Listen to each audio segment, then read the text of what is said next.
Our pastor Jeff, he often says, show me your friends and I'll show you your future. Like, who you surround yourself with will dictate where you end up in life, and that is such a key part to that.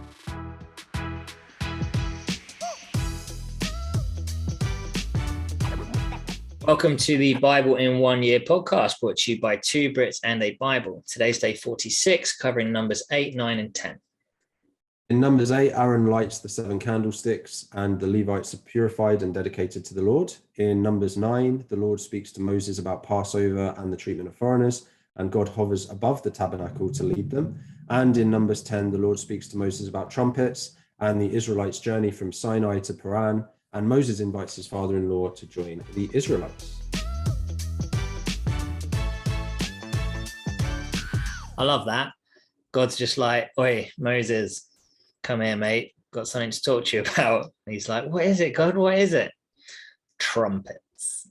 I'm picturing a sort of a jazz lounge. You know what's crazy? I've not made this connection, behind the scenes. This is the third time trying to record this episode because we just can't seem to get this one out. But the jazz lamps actually, links to the lampstands. Because, jazz, often you're in like moody lighting candles, whatever. I understand the face of God better now because Aaron sets up all the lamps on the lampstands. There's no windows in the tabernacle. It's just this soft, intimate candlelight, unless God obviously booms in with his brilliant light and presence. And there's just some trumpets going off in the background. What do you need? Like some Miles Davis or something. Fantastic. Absolutely fantastic. But jokes aside, I went to a church just for a few weeks when I first came to Austin with some friends called Mosaic. Very dark, just like these very kind of orange downlights and nothing else to light up the worship area. And it does feel really peaceful and great just to be in that kind of a worship environment. Yeah. And it's such a contrast to the Israelites, like sweaty, sun-filled, chaotic world outside the tabernacle. And they come in here and it's just a totally different mood and setting. Yeah, as they work. That's very true. I like that. I hadn't sort of put that together. I think there's a good juxtaposition between the two, which feeling your work might take. Now, listeners and watchers, that we've recorded this more than once because Adam's using the word juxtaposition. He's stolen it from me. Thou shalt not steal. It's so true. It's so true. You all missed out take one on this day. I was trying to sing Light of the World because Bevan's not heard that song before. Another classic. Probably a benefit and a curse of becoming a Christian recently is you missed out on a lot of 90s worship. Anyway, moving forward, I think we need to try and keep this fairly short. So what I love in here, in Numbers 9, 7 to 9, basically the Israelites are coming to Moses saying, hold on, why have we become unclean? Why can't we be presenting the Lord's offering with the other Israelites? And Moses is just being like, you know what, just hold tight on this. I'm going to go and ask God. God then comes back to them with the answer. And I just love it because it's the Israelites asking the question, like there are so many rules, so many regulations, so much of this you can and can't do, what have you. And rather than trying to just come up with an answer, Moses says, you know what, I don't know the answer to that, which is a fantastic sales technique, by the way. If you don't know the answer, don't give one. But going to God, getting the answer to them feedback, because just trusting what God says on this and seeking God is so important. It's okay to question things. It's okay to not understand. But then when you come to God and God gives you an answer, it's your heart position out the back of that that's really important. It's easy for us to not hear what we want to hear and go off on our own little sulk about it, but we have to trust that God is in control and God is good. In fact, when it comes to the same thing about how the Lord's presence hovered over the tabernacle for could have been 2 days, could have been a month, could have been a year, instead of pushing through and being like, okay, we need to go, we need to be pushing on here. When is it happening? You know what? Trust, let God move in front of you, come into alignment and follow him rather than the other way around. And I think one of the guys on the reading plan, he sort of made a really great point, which was instead of asking what's next, that impatience, ask, okay, what can I do while I'm here? Which just shifts your perspective to focus on the here and now rather than the impatient nature of what's next. And I think you're briefly going to just give an idea on this. Yeah, exactly right. So it's a very good friend of mine, Frank, that he had a very challenging, well, I would argue, very long season or couple of seasons really. And he just basically had battled with cancer and struggled to get a job in the field that he wanted. And he realized that he was constantly pushing, like, I'm waiting, God, what's next? What's next? What's next? And he feels that God was working on him, and that when he actually then broke to a point of saying, you know what, God, just thy will be done. Like I'm not going to ask anymore. I just let whatever you want to happen for my life, just let that be done.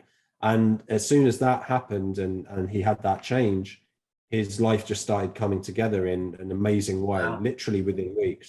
Now, just one thing I want to say is that it isn't a case of that, you just say, oh God, I love you, man. Like, just, your will be done. And then suddenly your life's going to all come together perfectly or anything. Yeah. But at the same time, it's amazing how quickly God can move in your life if he feels that he has worked on you in the way that is needed. And Yeah. that's what happened with my friend Frank. Yeah, that's really Um, cool. Really cool. One yeah, of the things it I've is. noticed is when you say, you know what, God, I trust in your timing, our mindset says, God, I trust that this could take longer than I want it to. It can take a lot less time. At some point, I'll probably give the story of how Melody and I sort of came to get engaged and get married. It was way quicker than we expected, but actually God's timing was in it. And yeah, I'll save that for another day because we've got a lot to get through still. Absolutely. But yeah, I mean, I know that story and I absolutely agree with it. So we've got Numbers 8:25, the fact that the people of the age of 50 must retire, not could retire, must retire from regular service, work no longer. Love it. Just sounds nice having a nice long retirement if Yeah. you're at 50 and you're finished up. That's pretty And it cool. says they can assist their brothers in performing the duties, but like you don't have to, which probably is good. Yeah. Because when my dad retired, he still needed to do something before just Yeah. going nuts.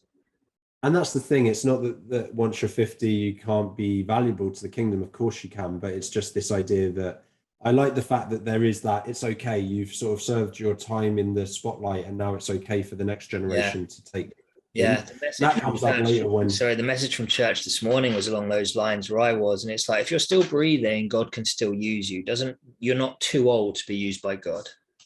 I love that. That's so true and awesome to hear. The next thing, also awesome to hear in a different way. God says you must have the same regulations for both the foreigner and the native born. And I just love the fact that everyone is welcome in God's kingdom. It foreshadows Jesus. He came for all of us, Mhm. not just a specific group of us in that sense, not just Jew or Gentile, but for everyone who puts their faith in him. And it's easy to think, oh, well, the Jews were God's chosen people, that makes them special, etc., etc. But it's like, no, God could have used any group of people at any time, but he chose them to be the deliverers of the word of God and to build up to Jesus. But that doesn't mean that they have like some special thing beyond anyone else in that Yeah. sense. They just were given that responsibility, which is a great privilege, but doesn't make them better than anyone else or worse, of course. Yeah. So I just think that's important. Yeah. It's more of this And sort of just being fair across all things, yeah, really, which is exactly. kind of, we touched on that yesterday as well. Hmm. I'm going to touch briefly here. We said about, you're not too old to be used by God, and that's kind of used in here when Moses, who is already very old at this stage, as we know, is actually pleading with his father-in-law to stay, who's obviously a generation ahead of him, and actually seeing the value that his father-in-law can bring into him. And what I really took from that is actually, if somebody you know is a good influence on you, do your best, do what you can to keep them around. It's very rare to find people that truly have our best interest at heart and actually want the best for us and can help us move into that. Do your best to keep them around. Our pastor Jeff, he often says, show me your friends and I'll show you your future. Like, who you surround yourself with will dictate where you end up in life, and that is such a key part to that. So Moses trying to encourage his father-in-law to stay with them, absolutely massive. Massive, man. Last thing, very quickly, the sons of Aaron, the priests, are to blow the trumpets. This is to be a lasting ordinance for you and the generations to come. Numbers 10:8. Back to trumpets as a sign of victory and celebration, Yeah. but also just the fact it's a lasting ordinance. God is always with us. Fantastic. Well, we've done Yeah. that. Any questions, feel free to visit the Facebook page too, Brits and a Bible. And if nothing else, please consider liking and subscribing because we've done this 3 times tonight to spread the word of God. Thanks. Love it.